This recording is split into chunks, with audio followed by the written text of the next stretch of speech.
नमस्कार बच्चों, मैं निम्बल सैनी आप सभी का बहुत बहुत स्वागत करती हूँ आपकी इस क्लास में। तो फटाफट से आ जाइए बिना देर करे।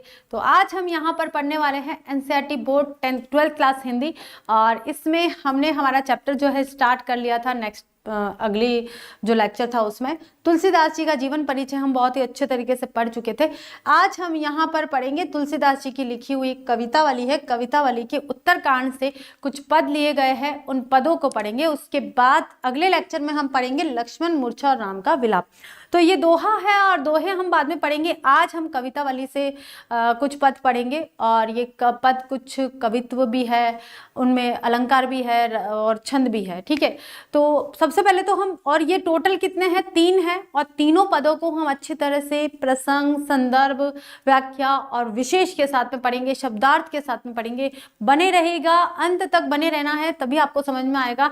अन्यथा क्या होगा, कुछ भी थोड़ा सा छूट गया ना तो फिर आप कहोगे मैम हमको ये समझ में नहीं आया, मैम रिपीट करिए।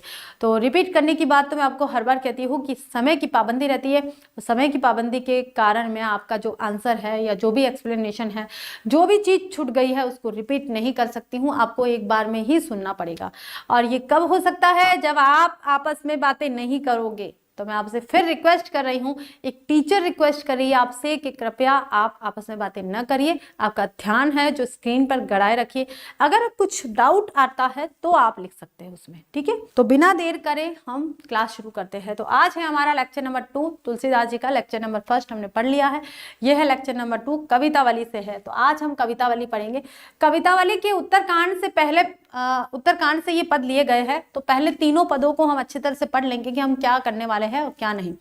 तो पहला पद आता है हमारा, ये देख लीजिए कि किस भी किसान कुल बनिक भिखारी भाट चाकर चपल नट चोर चार चेट की पेट को पढ़त गुण गड़त चढ़त गिरी अहत अहन अटत गहन गन अहन अखेट की ऊंचे नीचे कर्म धर्म अधर्म करी पेट ही को पचत बेचत बेटा बेट की तुलसी बुझाए एक राम घन श्याम ही ते आगी बढ़वागी ते बड़ी है आगी पेट की। बहुत ही अच्छा पद है बच्चों, बहुत ही अच्छा पद है ये। तो दूसरा पद हमारा आता है, खेती न किसान को भिखारी को न भीख बली बनी को बनीज न चाकर को चाकरी जीविका विहीन लोग सिद्ध मान सोच बस कही एक एक अंशो कहाँ जाई का करी बेदहु पुराण कहीं लोकहु बिलो कियत साकरे सबे पे राम रावरे कृपा करी दारिद दसानंद दबाई दुनि दीन बंधु दुरित दहन देखी तुलसी हाहा करी। तो ये है हमारा दूसरा पद। अब आता है हमारा तीसरा और आज का लास्ट पद है ये, क्योंकि हम 3 ही पद की सब प्रसंग संदर्भ के साथ में व्याख्या करेंगे। कि दूत कहो अवधूत कहो रजपूत कहो जो लाह कहो को काहू की बेटी सो बेटा न ब्याहो काहू की जाति बिगाड़ न सो तुलसी सरनाम गुलाम है राम को जाको रचे सो कहे कछु जो मांग के खेबो मसीत को सोईबो लेबो को एक न देबो को दोई। बहुत ही अच्छा पद है, और इनको जब पढ़ेंगे ना आप और अच्छे लगेंगे। तो अब हम शुरू करते हैं हमारे यहाँ पर पहला पद। तो पहला पद क्या कह रहा है बच्चों, देखिए कि किस भी किसान कुल बनिक भिखारी बाट चाकर चपल नट चोर चार चेट की पेट को पढ़त गुण गड़त चढ़त गिरी अटत गहन गन अहन अखेट की। अब इसमें ये मुख्य रूप से बताया, मैं पूरा बता देती हूँ। आपका पूरा जो सार है वो ये है कि संसार में जो भी मनुष्य कार्य करते हैं, इस संसार में संपूर्ण जो मानव जाति है वो जो भी काम करती है, चाहे वो शिकार करती है, चाहे वो किसान का काम करती है, चाहे वो बनिए का काम करती है, चाहे वो भीख मांगती है, या फिर वो भाट यानी कि नौकर चाकर का काम करती है, या फिर कोई नट कैसे होते, चपल नट कैसे होती है जो रस्सी पर चढ़कर और फिर नट का शो दिखाती है, या चोरी करता है, या फिर कोई भी काम करता है, और चाहे पढ़ाई करता है, चाहे वो गुणगान करता है, चाहे पर्वत पर चढ़ता है, कोई भी काम करता है, शिकार करता है, वो सब किस लिए करते हैं, अपने पेट की आग को बुझाने के लिए, यानी कि अपना पेट भरने के लिए। तो एकमात्र उनका एक ही लक्ष्य होता है, अपना पेट भरना, और पेट भरने के लिए ही इस संसार में कोई भी मनुष्य कोई भी काम कर रहा है तो मात्र उसका एकमात्र उद्देश्य होता है पेट भरना। अपना और अपने परिवार का पेट भरना। और अपने परिवार का भी पेट, देखिए अब एक मनुष्य है जो पुरुष है वो बाहर कमाने चला गया है और जो स्त्री है वो अंदर काम कर रही है, तो वो भी अपने पेट के लिए कर रही है। तो संसार में जो भी काम करते हैं वो सभी अपने पेट को भरने के लिए करते हैं।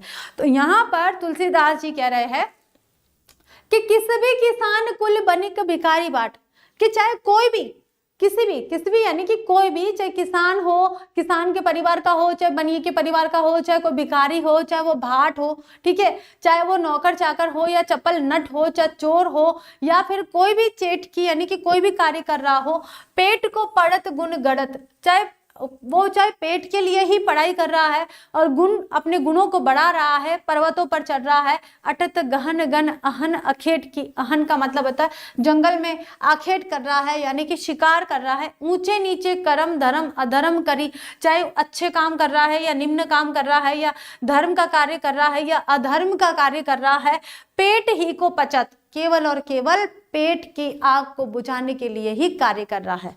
बेचत बेटा बेट किए, कि पेट की आग को बुझाने के लिए मनुष्य इतना मजबूर हो जाता है कि कभी कभी अपने बेटे बेटी यानी कि पुत्र पुत्रों को भी बेच डालता है। क्यों? क्योंकि खाने के लिए कुछ चाहिए, तो खाने के लिए कुछ चाहिए तो पैसा चाहिए और पैसे से ही सभी कुछ प्राप्त हो सकता है। तो एक सीमा, एक लिमिट ऐसी आ जाती है, एक समय ऐसा आ जाता है कि पेट की आग को यानी कि अपनी भूख को मिटाने के लिए वो अपने बच्चों तक को भी बेच डालता है।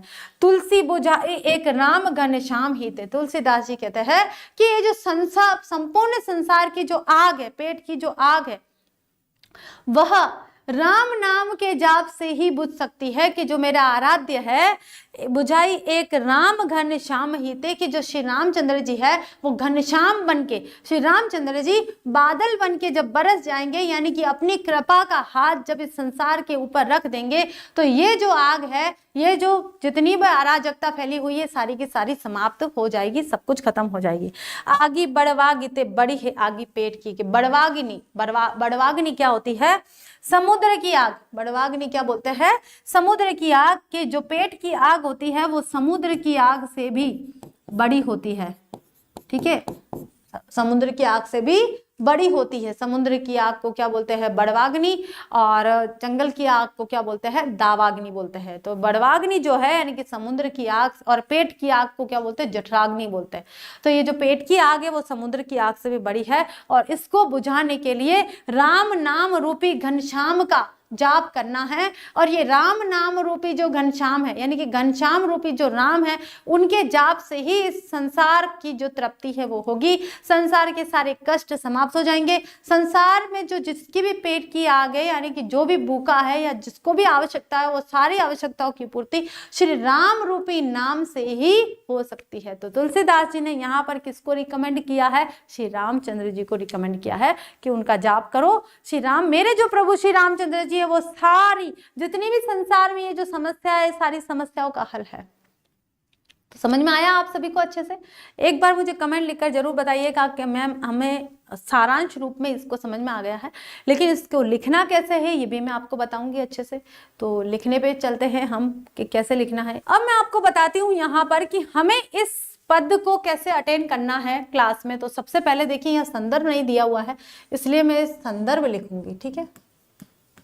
वैसे तो इसी के अंदर है संदर्भ, कौन सा है देखिए, मैं इसको अंडरलाइन कर लेती हूँ, ठीक है, उसको मैं संदर्भ नाम दूंगी। अगर आप अलग से लिखना चाहते हो, वैसे कोई आवश्यकता नहीं है, चलो मैं भी हटा देती हूँ, ठीक है, लिखने से क्या आप कंफ्यूज होंगे, मैं भी हटा देती हूँ, संदर्भ नहीं, इसी में ही आप इतना पूरा लिखना है आपको। बस थोड़ा सा जो नीचे वाला भाग है ना वो हमेशा चेंज होगा, जो संदर्भ है वो चेंज नहीं होगा, जो प्रसंग है ना वो चेंज होता है। तो देखिए यहाँ से लेकर प्रस्तुत पद्यांश हिंदी की पाठ्य पुस्तक आरोह भाग 2 में संकलित, एक मिनट थोड़ा कलर चेंज करना पड़ेगा मुझे, कि प्रस्तुत गद्यांश हिंदी की पाठ्य पुस्तक आरोह भाग 2 में संकलित कविता कवितावली के उत्तरकांड के पदों में से लिया गया है और इसके रचयिता गोस्वामी तुलसीदास जी है। ये तो हमारा हो गया है संदर्भ, और ये यहाँ से बेटा, यहाँ से और यहाँ तक आपको सेम लिखना है, चाहे आप पहला पद कर रहे हो, चाहे दूसरा कर रहे हो, चाहे तीसरा कर रहे हो, ठीक है। या आपको एज इट इज तीनों पदों में ये जो 3 लाइन है एज इट इज लिखनी है। उसके बाद जो लाइनें चेंज होगी हर पद में, वो कौन सी होगी? इधर वाली, कि प्रस्तुत कवित्व, ये कौन सा है? कवित्व छंद है ये एक, कवित्व छंद के उदाहरण है ये। कवित्व छंद में कवि तत्कालीन यानी कि उस समय की समाज की बेरोजगारी और गरीबी पर प्रकाश डालता हुआ कहता है कि, अब यहाँ पर समाज की बेरोजगारी और गरीबी पर प्रकाश डाला है कि किसान के पास कुछ नहीं है, भिखारी को कुछ नहीं मिल रहा है, ना किसान को मिल रहा है, ना नौकर को मिल रहा है, ना चाकर को मिल रहा है, किसी के पास कोई काम है ही नहीं, क्या करें। तो वो बात यहाँ पर बताई गई है। अब आती है व्याख्या कि मेहनत करने वाले मजदूर, किसान, व्यापारी, भिखारी, चारण, नौकर, कुशल, नट, चोर, दूत, बाजीगर आदि पेट भरने के लिए तरह तरह के गुण करते रहते हैं, तरह तरह के काम करते रहते हैं, ऊंचे पर्वतों पर चढ़ते हैं और दिन भर घने जंगलों में शिकार करते हुए घूमते रहते हैं। कुछ न कुछ, क्योंकि क्या करना है, वे पेट की आग बुझानी यानी कि भूख को मिटाना है, भूख को शांत करना, इसलिए कुछ न कुछ काम तो भाई करना पड़ेगा। काम नहीं करेंगे तो फिर क्या होगा। जैसे मैं यहाँ पर आपको पढ़ा रही हूँ तो मैं भी अपनी पेट की आग को बुझाने के लिए यानी कि मैं अपने परिवार का भरण पोषण करने के लिए आई हूँ। आप भी पढ़ रहे हो तो आगे जाके आपको भी अपने परिवार का और अपना भरण पोषण करना है, इसलिए आप ये काम कर रहे हो। तो इस संसार में जो भी कोई काम करता है सब और सब अपने परिवार का यानी कि अपनी भूख को मिटाने के लिए यानी कि अपना पालन पोषण करने के लिए करता है। यहां तक कि लोग अपने पेट के लिए बेटा बेटी को बेचने के लिए मजबूर हो गए हैं। यह कटु सत्य है, कड़वा सत्य है कि पेट की आग समुद्र की आग से भी अधिक शक्तिशाली होती है। तुलसीदास जी कहते हैं कि यह भूख राम रूपी घनश्याम की कृपा से ही दूर हो सकती है। किसकी? राम रूपी घनश्याम की कृपा से ही दूर हो सकती है। भाव यह है कि उसने अपने दयालु राम की कृपा से ही भूख को मिटा दिया है। किसने? तुलसीदास जी कहते हैं कि मैंने राम रूपी घनश्याम का जब नाम लिया है, उसको स्मरण कर लिया है और एकमात्र वही भूख, उसी भूख को अपना लिया है, तो मेरे जो पेट की भूख थी वो समाप्त हो चुकी है। परंतु देश के अन्य लोग भूख और बेरोजगार के कारण बड़े ही व्याकुल हैं। तो क्लियर हुआ ये? एक बार इसका भी स्क्रीनशॉट ले लीजिए अच्छे से और इसका भी ले लीजिए। और अब करते हैं हम यहाँ पर विशेष। तो बच्चों देखिए विशेष में क्या लिखना है, और ये विशेष लिखना जरूरी होता है एनसीईआरटी में क्योंकि विशेष के भी मार्क्स होते हैं। सबसे पहले ये देखना है कि भाषा कौन सी, अपनी ब्रज भाषा का प्रयोग किया गया है, कवित्व छंद का प्रयोग है, तत्सम शब्दों का प्रयोग किया गया है, साथ में रूपक अलंकार की प्रस्तुति हुई है। तो ये विशेष में आपको 1, 2, 3 और 4 पॉइंट लिखने हैं। ठीक है, इसका भी स्क्रीनशॉट ले लीजिए फटाफट से। हाँ, तो अब करते हैं हम हमारा दूसरा पद, और ये भी कहां से लिया है? कवितावली के उत्तरकांड से लिया गया है। और इसमें क्या बताया है देखिए कि खेती न किसान को भिखारी को न भीख बनी, बनिक को बनिज न चाकर को चाकरी। अब न तो किसान के पास खेती करने के लिए खेत के साधन है यानी खेती करने के लिए साधन है, और न भिखारी को भीख मिल रही है, न व्यापारी को व्यापार के साधन मिल रहे हैं, और न जो चाकर है यानी कि जो नौकरी करना चाहता है उसको नौकरी मिल रही है। किसी को कुछ नहीं मिल रहा है जी। और जब किसान को खेती के साधन नहीं मिल रहा है, भिखारी को भीख नहीं मिल रही है, और जो व्यापारी है उसको व्यापार करने का मार्ग नहीं मिल रहा है, और नौकरी करने वाले को नौकरी नहीं मिल रही है, यानी कि जब रोजगार ही नहीं मिल रहा है तो आजीविका कैसे कमाएगा, और आजीविका के विहीन उसका जो परिवार का पालन पोषण है वो कैसे करेगा। तो एक प्रकार से यहाँ पर गरीबी और बेरोजगारी को बताया गया है कि बेरोजगारी कैसी होती है। तो यहाँ देखिए कि न किसान के पास खेती करने के साधन उपलब्ध है, न भिखारी को भीख मिल रही है, और न बनिए को यानी कि व्यापारी को व्यापार मिल रहा है, और न नौकरी करने वाले को नौकरी। जीविका विहीन लोग सिद्धमान सोच बस, कि सभी जीविका विहीन यानी कि सब बेरोजगार है, और बेरोजगारी के साथ में सब मिलकर आपस में बस सोच रहे हैं और आपस में बातचीत कर रहे हैं। कहे एक एकन सो, और एक दूसरे से कह रहे हैं कि सिद्धमान सोच बस, सभी एक जगह इकट्ठा होकर और वहां पर सोच रहे हैं, सोच में पड़ गए हैं, विचार कर रहे हैं, और विचार करके कहे एक एकन सो, और एक दूसरे से कह रहे हैं कहाँ जाई का करी, कि कहाँ जाए और क्या करे भाई, क्योंकि मनुष्य अगर इस संसार में आया है, किसी भी व्यक्ति ने इस संसार में जन्म लिया है, तो वो किसी न किसी काम में व्यस्त रहता है और उस काम में व्यस्त रहते हुए वो अपनी आजीविका का निर्वाह करता है, आजीविका कमाता है, रोजी रोटी कमाता है, यानी कि रोजगार करता है, उससे कुछ मिलता है, वो उससे अपना भरण पोषण करता है। चाहे वो लकड़ी काटने वाला लकड़हारा हो, चाहे वह सुनार हो, चाहे वह लोहार हो, चाहे वह सुथार हो, कोई भी हो, चाहे वो माली हो या कोई भी व्यक्ति हो, सभी व्यक्ति अपनी आजीविका कमाने के लिए जाते हैं और कुछ न कुछ काम करते हैं। अब जब कुछ काम ही नहीं है, आजीविका नहीं आ रही है, तो सभी सोच में पड़ गए हैं कहाँ जाए और क्या करे भाई, क्या करे, कौन सा काम करे, हमें काम ही नहीं मिल रहा है। जो बनिया है वो बनिए का काम कर सकता है, भिखारी है उसको कुछ मिल नहीं रहा, वो भीख मांग कर ही अपना गुजर बसर करता है, किसान है जो सिर्फ खेती करके अपना काम कर सकता है और उसको ना तो व्यापारगिरी आती है, ना भीख मांगना आता है। तो सभी अपने अपने काम को न करने के कारण या उनको रोजगार न मिलने के कारण थोड़े से व्याकुल है, और व्याकुलता के कारण सभी एक जगह इकट्ठे हो गए हैं और एक दूसरे से कह रहे हैं कि कहाँ जाए और क्या करे। वेदहु पुराण कही लोकहु बिलोकियत साकरे सबे पे राम रावरे कृपा करे। अब यहाँ पर ऐसा कहा जा रहा है कि वेद पुराणों में कहीं हमने देखा है और सुना है कि साकरे सबे पे, साकरे यानी कि संकट के समय पर श्री राम ही कृपा करते हैं, श्री राम भगवान ही सब पर कृपा करते हैं जब संकट आता है। दारिद का मतलब क्या है, दरिद्रता, और दरिद्रता क्या होती है, गरीबी। दशानन कि जो दरिद्रता है, क्योंकि आजीविका नहीं हो रही है, रोजगार नहीं मिल रहा है, बेरोजगारी आ रखी है, तो बेरोजगारी के फलस्वरूप क्या होता है भाई, गरीबी आ जाती है। परिवार का पालन पोषण कैसे करे, तो गरीबी जो रावण के रूप में आई है कि साकरे सबे पे राम रावरे कृपा करी, कि जब वेदों पुराणों में हमने देखा है कि संकट के समय में श्री रामचंद्र जी ही कृपा करते हैं और दुख का निवारण करते हैं, तो यहाँ पर दारिद दशानन दबाई दुनी दीन बंधु दुरित दहन देखी तुलसी हाहा करी। तो यहाँ पर कह रहे हैं कि ये जो दरिद्रता रूपी दशानन ने मेरे जो दीन बंधु है, यानी कि मेरे परिवार के जो लोग हैं, इनको दुगुने रूप से दबा रखा है, दुख से दबा रखा है। दूरित दहन देखी तुलसी हाहा करे, कि उनको श्री रामचंद्र जी उस संकट को, उस दरिद्रता रूपी रावण का नाश करके इस संसार से दरिद्रता को नाश करते हैं और उन पर कृपा करते हैं। और तुलसीदास जी इस पर मुस्कुराते और कहते हैं कि मेरे श्री रामचंद्र जी दारिद्र रूपी जो रावण है, दशानन है, उसका सर्वनाश करके दरिद्रता का नाश करते हैं और इस संसार को पोषण करते हैं, पुष्ट करते हैं। तो बच्चों आ जाता है हमारा प्रसंग।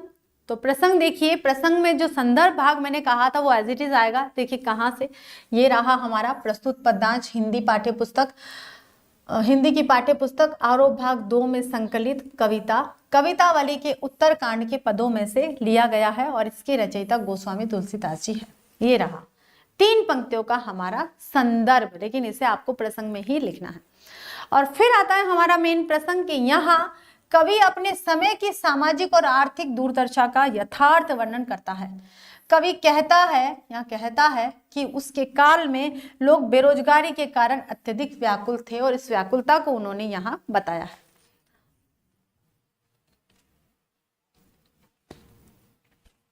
अब आती है हमारे यहाँ पर व्याख्या। तो व्याख्या क्या है, देखिए बच्चों, कवि का कथन है कि ऐसा बुरा समय आ गया है। कवि कौन भाई, तुलसीदास जी। आप तुलसीदास जी भी लिख सकते हो कि महाकवि या गोस्वामी तुलसीदास जी का कथन है कि ऐसा बुरा समय आ गया है कि देश में किसान के पास खेती करने के साधन नहीं है और भिखारी को भीख नहीं मिलती। अब भीख कौन देगा भाई, जो भीख देने वाले हैं वो खुद ही गरीब हो गए हैं, उनकी आर्थिक स्थिति सही नहीं है, तो वो भीख कहाँ से दोगे भाई। आपके पास कोई व्यक्ति मांगने आ रहा है तो आप कब दोगे, जब आपके पास उपलब्ध हो। आपके पास ही उपलब्ध नहीं है, आपके पास ही कोई साधन नहीं है, खाने का नहीं है या पहनने का नहीं है, ओढ़ने का नहीं है, कुछ भी सामान नहीं है, ना पैसे आपके पास, तब तक आप दूसरों को कैसे मदद करोगे। तो मदद कब की जाती है, किसी को सहारा कब दिया जाता है, सहायता कब की जाती है, जब आप खुद समर्थ हो। तो सामने वाला व्यक्ति स्वयं ही समर्थ नहीं है, उसकी आर्थिक स्थिति सही नहीं है, तो वह भिखारी को भीख कैसे देगा। तो किसान के पास ना खेती करने के साधन है और ना भिखारी को भीख मिलती है, व्यापारी को व्यापार नहीं मिलता और नौकर को नौकरी नहीं मिलती। यही पढ़ी थी 2 पंक्तियों में हमने कि किसान को न खेती न और क्या था, भिखारी को न भीख, बनिक को न व्यापारी को नहीं, व्यापारी को व्यापार नहीं मिलता है, और चाकर को ना चाकरी, यानी कि नौकर चाकर जो बोलते हैं उसमें नौकर को ना नौकरी मिलती है। ठीक है, आगे देखिए, भाव यह है कि न किसान के पास खेती है और न व्यापारी को व्यापार मिल रहा है, और न ही नौकर को कोई अच्छी नौकरी मिल रही है। ठीक है, सभी लोग आजीविका न होने के कारण दुखी होकर एक दूसरे से कहते हैं कि कहाँ जाए और क्या करे, कोई रास्ता दिखाई नहीं देता, अर्थात काम धंधा न होने के कारण लोग व्याकुल और परेशान हैं। कवि कौन? कवि तुलसीदास जी। कवि तुलसीदास जी प्रभु राम में अपनी आस्था प्रकट करता हुआ कहता है, क्योंकि कवि यहाँ पर तुलसीदास जी संपूर्ण रूप से अपने जीवन का आधार ही किसे मानते हैं? तुलसी राम जी को मानते हैं।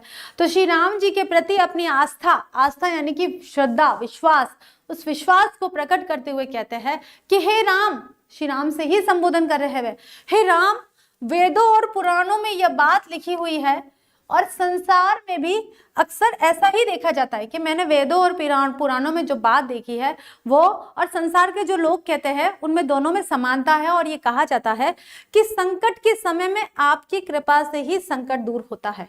ठीक है, जब भी संकट आता है तो संकट के समय में आप कृपा करते हो तो आपकी कृपा से ही हमारे संकट दूर हो जाते हैं। आगे देखिए, हे दीन बंधु। दीन बंधु किसे कहा गया है? दीनों के बंधु यानी कि कमजोर वर्ग है, जो गरीब वर्ग है, गरीब के जो मित्र होते हैं वो कौन होते हैं? भगवान होते हैं। यानी कि जो दुखी होता है, दरिद्र होता है, जो दीन होता है, दीन का मतलब क्या होता है? गरीब।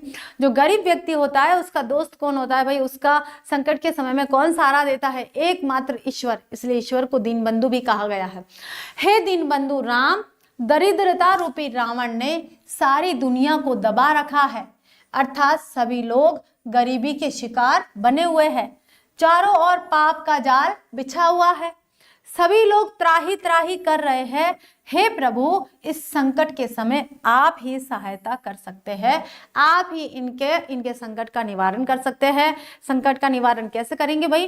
कि किसान को खेती के साधन उपलब्ध कराएंगे, भिखारी को भीख उपलब्ध कराएंगे। तो भिखारी को भीख उपलब्ध हो रही है, इसका मतलब क्या है कि उसके आसपास जितने भी लोग हैं वो सब समर्थ हो गए हैं, सक्षम हो गए हैं, उनको रोजगार मिल रहा है, आमदनी आ रही है, उनके पास पैसा है, उनके पास खाने की चीजें हैं, इसलिए भिखारी को भीख मिल रही है।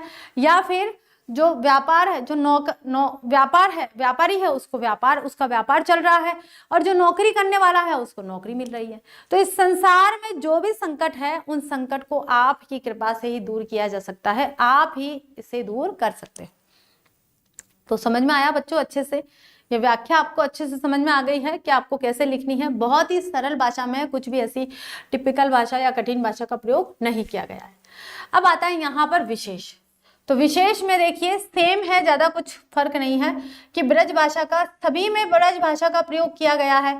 दूसरा, कवित्व छंद सभी में है और तत्सम शब्द सभी में है। यह आपको तीनों सभी में लिखने हैं, लेकिन अलंकार कहीं कहीं चेंज हो जाएंगे। जैसे पहले में हमने रूपक अलंकार पढ़ा था, किस भी किसान वाला जो बनिक, भिखारी, भाट है ना, ये वाला जो पढ़ा था उसमें हमने रूपक अलंकार पढ़ा था। और ये किसान को न खेती, भिखारी को न भीख, इसमें हमारा अनुप्रास अलंकार है। अब अनुप्रास अलंकार क्यों है बच्चों, इसको देखना पड़ेगा। ठीक है, अब अनुप्रास अलंकार क्यों है, देखिए कहीं कहीं पर हमें देखना पड़ेगा कि एक शब्द की आवृत्ति, जैसे का और का करी, का और का की आवृत्ति यहाँ पर बार बार हुई है। फिर उसके बाद में देखिए दारिद दसानन दबाई धुनी दीन बंधु, इस पूरी पंक्ति में अनुप्रास आ गया है। अनुप्रास कहाँ आया है? एक वर्ण की आवृत्ति 2 या 2 से अधिक बार होती है तो वहां अनुप्रास होता है। देखिए पूरी ही पंक्ति में अनुप्रास अलंकार है इसमें। फिर उसके बाद में दूरित दहन देखी, इन तीनों में हुआ है तो यहाँ पर भी अनुप्रास अलंकार का प्रयोग किया गया है। थोड़ा सा फोकस करिए और देखिए। अब इधर से देखिए सांकरे सबे, सांकरे और सबे पे अनुप्रास आ गया है और कंटिन्यू आना चाहिए। ऐसा नहीं कि आपने यहाँ पर स पढ़ा, जैसे यहाँ हम देख लेते हैं कि कहाँ जाई का करी, तो यहाँ कहाँ में अनुप्रास नहीं है, कंटिन्यू आना चाहिए। का, करी, एक शब्द और दूसरे शब्द। ऐसे ही साकरे और सबे दोनों में स से आया है कंटिन्यू, इसलिए अनुप्रास है। और अब मैं यहाँ पर बोलती हूँ राम रावरे, तो राम और रावरे दोनों र में है, तो यहाँ पर भी अनुप्रास हुआ है। देखिए कहाँ कहाँ अनुप्रास हुआ है।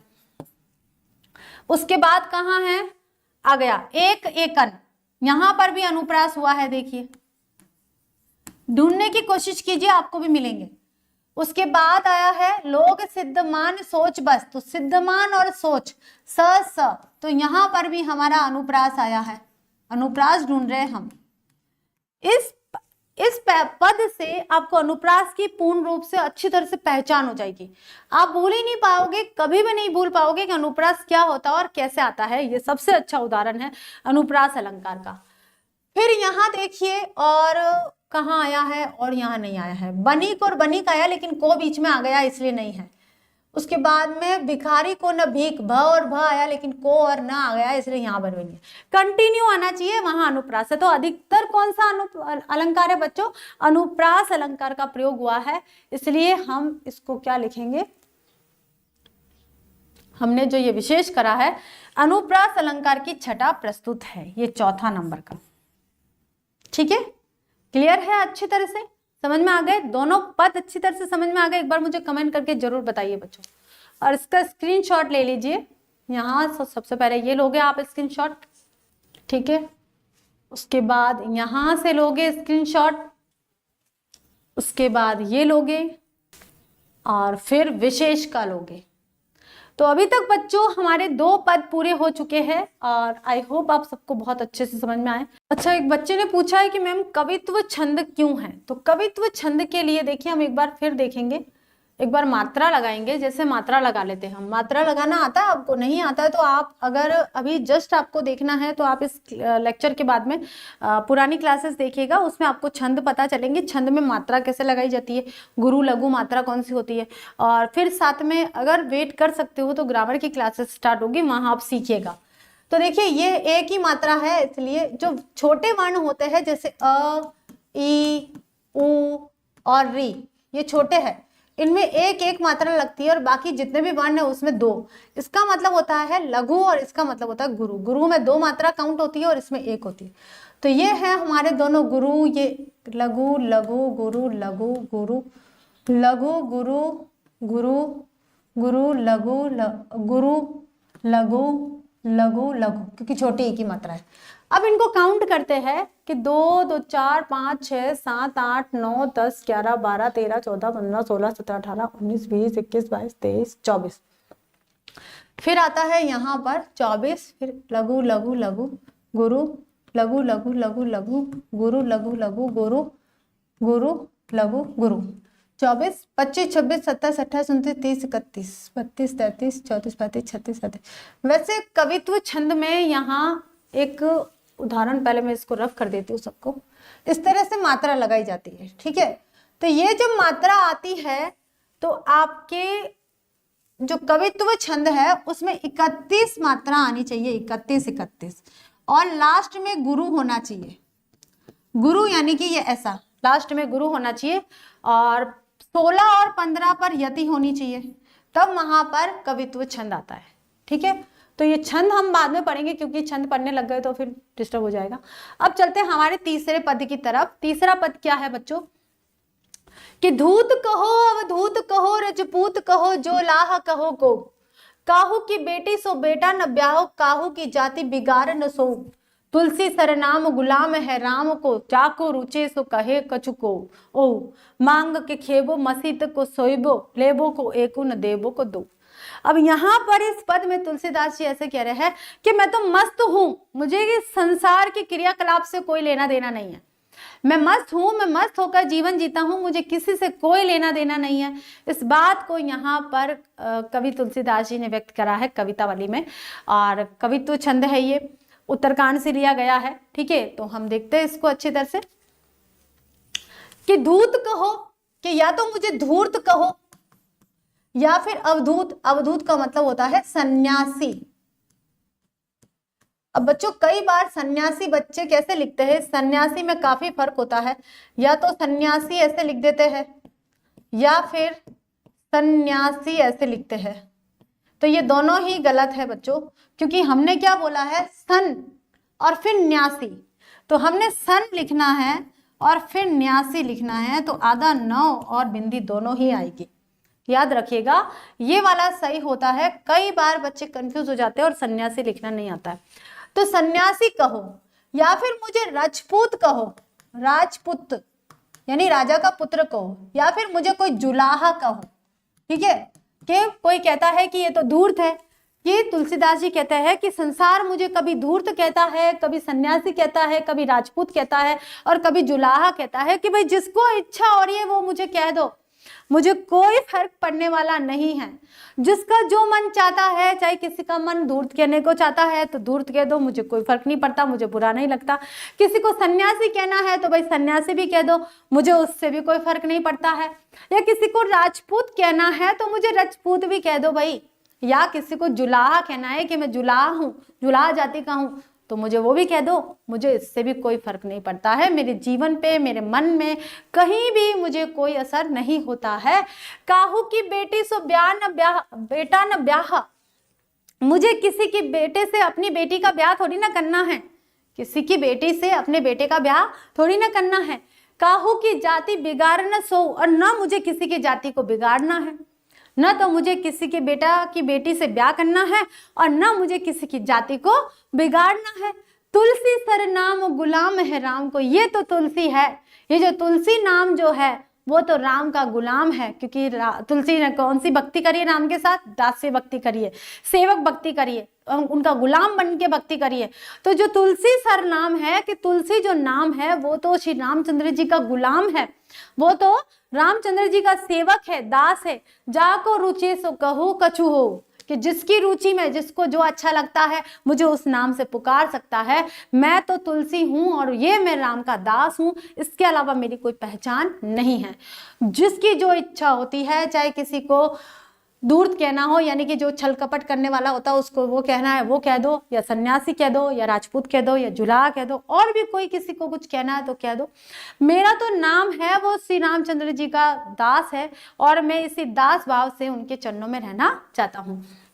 मांग के खेवो मस्जिद को सोइबो, मांग के खाता हूँ और मस्जिद में सोता हूँ। मस्जिद का मतलब क्या होता है, मस्जिद, मस्जिद। ठीक है, मस्जिद में सोता हूँ। लेबो को एक न देवो को दो, न तो मुझे किसी को किसी से एक लेना है और न किसी को दो देना है। मुझे इस संसार से कोई मतलब नहीं है, कोई लेना देना नहीं है। मैं जिस तरह से श्री राम भगवान की भक्ति के मार्ग पर चलता हूँ, उसी भक्ति के मार्ग पर चलना है। मैं तुलसी श्री रामचंद्र जी का गुलाम हूँ और मुझे उनका गुलाम बन के, दास बनकर ही जीवन जीना है और दास बनकर इस संसार से विदा होना है। मुझे किसी से कोई एक न लेना न एक देना है। मुझे जो चाहे आप कह सकते हो, मुझे उससे कोई फर्क नहीं पड़ता है। तो यहाँ पर तुलसीदास जी बिल्कुल मस्त जीवन की अभिलाषा कर रहे हैं, मस्त जीवन की प्रेरणा दे रहे हैं कि इस संसार में जो भी मनुष्य है वो उस आराध्य देव के प्रतिफल के स्वरूप है। यानी कि हम जो कह रहे हैं कि मैं हूँ मैं हूँ मैं हूँ, कुछ नहीं, हम ईश्वर की आराधना यानी कि ईश्वर का प्रतिफल है। ईश्वर की कृपा से हम इस संसार में है, तो हमें उनकी कृपा से ही उनकी भक्ति में ही अपना जीवन बिता देना चाहिए। किसी से कोई लेना देना नहीं है। आपको कोई व्यक्ति किस नाम से पुकारता है उससे आपको कोई लेना देना नहीं होना चाहिए। तो समझ में आया बच्चों? बहुत अच्छा है, मुझे ये बहुत अच्छा लगता है शुरू से। तो प्रसंग है हमारा यहाँ पर प्रस्तुत पद्यांश हिंदी की पाठ्य पुस्तक आरोह भाग 2 में संकलित कवितावली के उत्तर कांड के पदों में से लिया गया है और इसके रचयिता गोस्वामी तुलसीदास जी है। यहाँ तक हो गया हमारा संदर्भ। ठीक है, अब आता है हमारा प्रसंग। यहाँ कवि स्वीकार करता है कि वह राम की भक्ति में मस्त है और उसे लोक निंदा की कोई परवाह नहीं है कि लोग मेरे बारे में क्या सोचते हैं, मुझे कोई चिंता नहीं है। कई बार ऐसा होता है कि हम भक्ति कर रहे हैं तो हम सोचते हैं लोग क्या कहेंगे, यार ये भजन कर रहा है, ऐसे कर रहा है। कई बार कहेंगे कि यार हमने क्या धारण कर लिया है, कैसे कपड़े पहने, लोग कहेंगे यार पूजा में बैठा और कैसे कपड़े पहना, क्या फर्क पड़ता है। भगवान तो यहाँ से स्वीकार करते हैं, यहाँ से हमारे हृदय से।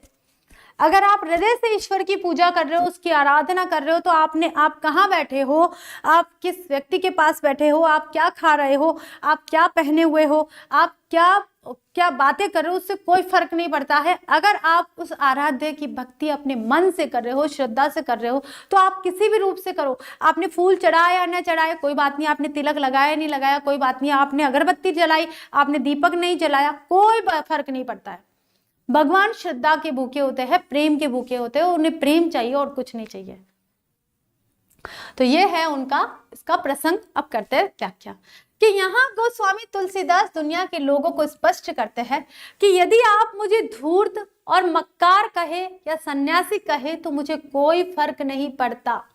चाहे मुझे रजपूत अर्थात क्षत्रिय कहे या चाहे मुझे जुलाहा कहे, इन नामों में भी मुझे कोई परवाह नहीं है। चाहे आप कुछ भी कहो, मुझे कोई फर्क नहीं पड़ता है। मुझे किसी की बेटी के साथ अपने बेटे का ब्याह नहीं करना है, यानी कि शादी थोड़ी ना करनी है, जो मुझे रिश्ते नाते निभाने हैं। तो मुझे कोई क्या कहेगा भाई कि मुझे अपने किसी की बेटी के साथ मुझे अपने बेटे की शादी करनी है, तो भाई बेटे का रिश्ता लेके जाऊंगा तो मैं किस नाम से प्रसिद्ध हूँ ये तो पता करूं।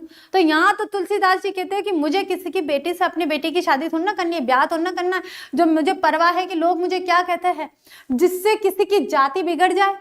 मैं तुलसीदास तो संसार में राम के दास के रूप में प्रसिद्ध हूं, अतः मुझे किसी की कोई चिंता नहीं है। जिसको भी मेरे बारे में जो अच्छा लगता है वह बड़े शौक से कह सकता है। तुलसीदास जी ने उसे यह भी बोल दिया है कि बड़े शौक से आपको जो अच्छा लगता है वो कह सकते हो। मुझे लोगों के द्वारा की गई प्रशंसा या निंदा, निंदा का मतलब क्या होता है, बुराई, ठीक है, बुराई, कि कोई मेरी तारीफ कर रहा है या मेरी बुराई कर रहा है, मुझे कोई लेना देना नहीं है। मैं मांग कर रोटी खाता हूं और मस्जिद में जाकर सो जाता हूं। न मैं किसी से एक लेता हूं, न किसी को दो देता हूं। मैं हमेशा अपनी धुन में मस्त रहता हूं, बस। और संसार से भी यही है। मैं भी ऐसा ही सोचती हूँ, ये सब जो दिखावा है, डकोसला है। आप अच्छा कुछ करो किसी के लिए। अगर आपने किसी के मन को प्रसन्न कर लिया आपने किसी कार्य से, और उसने कह दिया वाह भाई हमेशा जीते रहो, खुश रहो, तो इससे बड़ा आशीर्वाद मैं दुनिया में नहीं मानती हूँ। नहीं, बाकी सब दिखावा है। आप मंदिर में जा रहे हो, पूजा पाठ कर रहे हो, ओम नमः शिवाय करके जल चढ़ा रहे हो, और फिर घर आकर या रास्ते में किसी को टक्कर मार के जा रहे हो और फिर टक्कर मार के गए और उसको उठाया भी नहीं, या फिर किसी को गाली गलौज कर रहे हो, या अपने माता पिता को कष्ट दे रहे हो, या आस पड़ोस वाले को कष्ट दे रहे हो, उनके साथ असभ्य व्यवहार कर रहे हो, तो वो आपकी जो पूजा पाठ है ना वो खड्डे में गई, उसका कोई रोल नहीं है। आपका मन साफ होना चाहिए। आपने अपने हाथों से क्या करा है उसका कोई मतलब नहीं है। आपके विचार अच्छे होने चाहिए, शुद्ध होने चाहिए। किसी के प्रति कोई ऐसा बैर भाव नहीं होना चाहिए, द्वेष नहीं होना चाहिए। विशेष में देखिए ब्रजभाषा का प्रयोग सभी को मैंने बता दिया है, और यहाँ पर सवैया छंद का प्रयोग हुआ है। किस छंद का प्रयोग हुआ है भाई? सवैया छंद का प्रयोग हुआ है। और सवैया छंद में 23 गण होते हैं। यहाँ पर गणों की बात की जाती है। गण मैं आपको बताऊंगी, आप अभी मैं सारा डिटेल में बताने लग गई तो हम टॉपिक से हट जाएंगे, और ज़्यादा ही जल्दी है तो आप लास्ट ईयर की क्लास देख सकते हो, उसमें अच्छे से बताया है सवैया छंद में गण क्या होते हैं, गण की गणना कैसे की जाती है, ठीक है। तथा अनुप्रास अलंकार की छठा प्रस्तुत है, लेना एक न देना दो, ये एक लोकोक्ति है, तो लोकोक्ति भी प्रयोग की गई है। देखिए अब ये अनुप्रास अलंकार कहाँ कहाँ है ये देखते हम एक बार, थोड़ा सा नजर कर लेते हैं ना। यहां पर ये आ गया, कहो को, यहां पर आ गया है अनुप्रास अलंकार। बेटी सो बेटा, ये अनुप्रास अलंकार आ गया है। एक मिनट में थोड़ा कलर चेंज कर देती हूँ क्योंकि पता नहीं चलेगा अनुप्रास क्या है, थोड़ा सा मुझे कलर चेंज करना पड़ेगा, ये देखना पड़ेगा। एक तो बेटी सो ब्याह, एक कहो को, उसके बाद आ जाता है यहाँ पर राम को जाको रुचि कहो कछु, कहे कछु, फिर आता है मांग के खेवो मसीत को सो लेबो को देवे को दो, ये आ गया। तो कहीं कहीं पर ही आया है, ज्यादा नहीं आया है, लेकिन फिर भी आया है। तो यहाँ अनुप्रास अलंकार की छटा भी हमको देखने को मिलती है। ठीक है बच्चों, तो आज हमने यहाँ पर कवितावली का उत्तरकांड पूरा किया है, क्योंकि अभी बहुत बड़ा पार्ट बचा हुआ है। तो हम कोशिश करेंगे कि कल इसको कंप्लीट करें, लेकिन मुझे ऐसा लगता है नहीं कर पाएंगे, क्योंकि पूरी तरह से अवधी भाषा में लिखा गया है और अवधी भाषा में एक एक शब्द को बताना पड़ता है। यहाँ तो ब्रज भाषा थी जो आसानी से समझ में आ गई, लेकिन ये काफ़ी बड़ा है और इस बड़े पार्ट को कोशिश करूंगी कि एक बार में पूरा करूं, और नहीं कर पाई तो आपको अगली क्लास के लिए वेट करना होगा। तो कल मिलते हैं बच्चों, आज की क्लास हमारी यहीं पर समाप्त होती है। कल रेडी रहिएगा, टाइम से आइएगा और नो आपस में चैटिंग। जैसे आज आप बने रहे हैं, कुछ ही बच्चे आपस में चैटिंग कर रहे हैं, बाकी सारे बच्चे लगातार बने रहे हैं। इसी तरह की उम्मीद करती हूँ मैं आपसे अगली क्लास में। तो फिर मिलते हैं, थैंक यू सो मच।